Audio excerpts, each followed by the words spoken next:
Penurunan tajam transfer ke daerah dalam era APBN 2026 memunculkan tanda tanya besar. Dari 919 triliun rupiah di tahun ini, tinggal 650 triliun rupiah di tahun depan atau turun hampir sepertiga.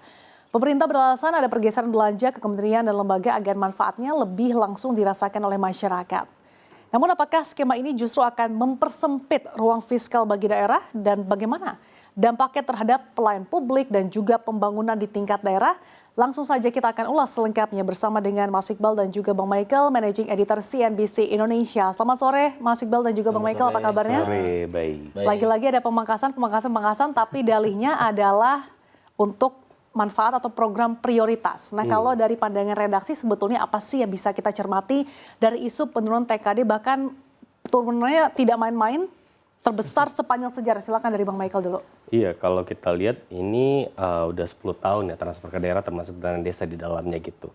Redaksi melihat sebenarnya ini adalah proses evaluasi ya, walaupun ini cukup mengejutkan ketika APBN diumumkan oleh Presiden Prabowo, itu memang transfer ke daerah itu salah satu yang bikin kaget lah banyak orang itu karena turun drastis gitu, dan banyak yang beranggapan ini tidak sesuai dengan semangat desentralisasi gitu, karena tadinya kenapa uang itu digelontorkan ke daerah itu kan bertujuan supaya daerah, karena cuma daerah ya yang tahu bagaimana kondisi daerahnya. Betul. Makanya digelontorkan ke daerah dengan harapan ekonomi bisa tumbuh.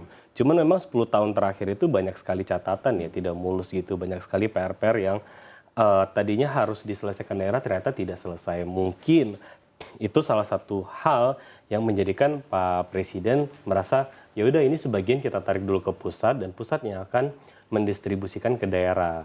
Mungkin itu termasuk juga dengan program-program yang akan dia kerjakan, misalnya seperti makan bergizi gratis, terus ada koperasi juga gitu, yang pastinya itu sebenarnya juga tertuju ke semua daerah.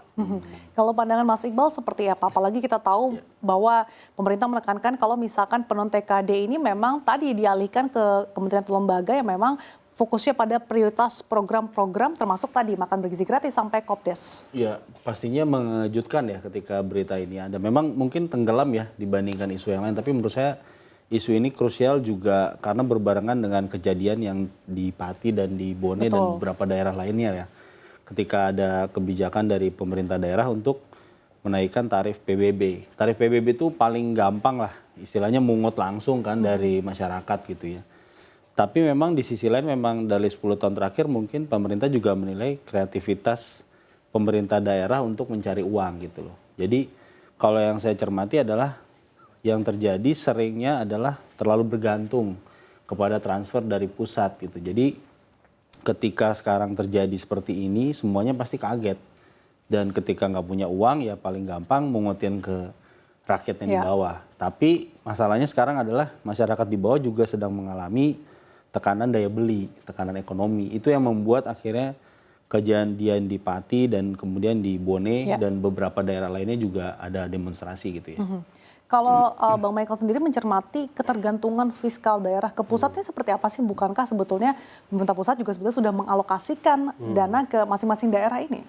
Iya, jadi emang banyak sekali daerah yang itu bergantung ke pusat, terutama untuk biaya wajib ya. Jadi untuk bayar gaji PNS, honorarium, itu hampir 60% itu sebagian anggarannya itu habis buat itu aja gitu. Itu belum lagi operasional, belum lagi, dan sedikit jadinya buat belanja-belanja berkaitan sama publik gitu. Nah, di sisi lain benar kata Iqbal tadi, mereka tidak cukup kreatif untuk menarik pendapatan dari daerahnya sendiri, tidak memanfaatkan potensi-potensi daerahnya gitu. Mungkin hanya sebagian kecil daerah yang mampu bisa menghidupi daerahnya, mungkin seperti Jakarta yang kota besar gitu, dan beberapa daerah lain yang memang mungkin di sana ada pertambangan ataupun ada perkebunan gitu ya. Tapi di luar itu memang mereka sangat bergantung ke pusat gitu. Nah, selama 10 tahun terakhir mereka cuma berkutat di wilayah itu aja, tidak ada inovasi, tidak ada pergerakan yang cukup signifikan sampai mereka bisa menggenjot pendapatan gitu. Karena banyak sekali cara ya, mungkin PBB itu salah satu yang praktis, pajak itu ya paling gampang lah gitu Mau kan. nggak Mau gitu, napin tarif terus uangnya masuk gitu. Tapi banyak hal-hal lain yang sebenarnya bisa dimanfaatkan kayak digitalisasi, yang bisa memudahkan orang bayar pajak gitu tanpa harus kenaikan tarif gitu kan. Terus mungkin dengan peningkatan daerah wisatanya atau potensi-potensi lain lah gitu yang bisa menaikkan pendapatan daerah gitu. Jadi tidak semata-mata lagi cuma menunggu dari pusat aja gitu. Apalagi kemudian ketika udah datang dari pusat, terus cuma habis buat biaya-biaya yang sifatnya wajib. Gitu. Nah, kalau dari Mas Iqbal sendiri sebetulnya efektivitas pemanfaatan dana daerah selama ini seperti apa sih yang diberikan atau dialokasikan pemerintah pusat begitu? Karena selama ini meskipun sudah dikasih, tapi balik lagi untuk pendanaan sendiri kan kurang kreatif untuk bisa menggenjot pendapatan asli daerah juga. Ya benar ya kata Michael tadi bahwa sebagian itu kebanyakan buat gaji pegawai gitu. Yang lebih rumit itu pegawai yang honorer gitu kan. Yang setiap kayaknya saya nggak tahu nih Bu Rini ya Menteri Pan-RB juga pasti pusing lah soal P3K itu ya. Bagaimana ya mungkin pegawai-pegawai yang diangkat karena dia tim ses dulunya kan seperti apa, rezim berganti dia masih di situ gitu kan. Itu juga harus digaji gitu. Jadi banyak biaya-biaya yang tidak perlu ya. Jadi saya melihat kalau penjelasan dari Pak Mendagri itu sangat jelas ya. Berarti ini semua pusat yang atur gitu. Jadi kalian di daerah ya udah ini toh tetap ada transfernya, tapi yang kerja-kerja yang bisa dikerjakan oleh pusat ya kami ambil alih gitu. Itu saya tangkap sinyalnya. Nah, lalu pertanyaannya kemandirian daerah nih gimana dong kalau misalkan tadi Pak Mendagri bilang kalau untuk ini nanti diaturlah oleh pusat. Iya, akhirnya banyak daerah yang kaget gitu.